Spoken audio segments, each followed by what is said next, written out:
Nag-claim sa iyang pamilya ang usas sa mga patayng lawas nga nakitaan sa lungsod sa Compostela.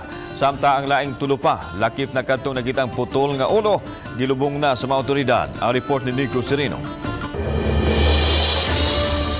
Human masusi og ma-autopsy sa PNP Crime Lab ang mga patayng lawas nga nakitaan sa bukirang bahin sa Cogon, Compostela, gi-release na ngadto sa pamilya ang lawas ni Elmer Enanoria nga mitukma sa base sa mga identification marks ug mga patik niini.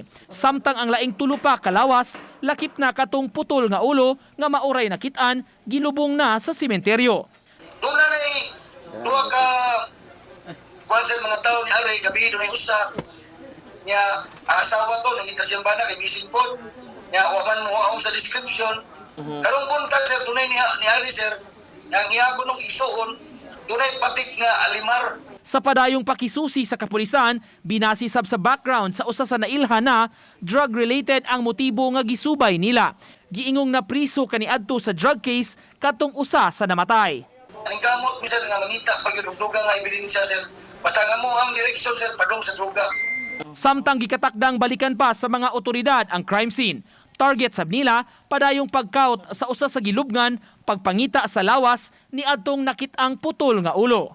Apan matod sa kapitan, lawom kaayo ang gilubngan niini. Ako lang pagayugan kato nagkaot, nagpot dito sa una, magkuhan. Kunti akong pagkubon yapon, sir. Oo. Katong duha. Mamotong sa yan ang kuhan, sir. Tuktukit. Lam magtutukay, sir. Murag, hapit murag 5 feet.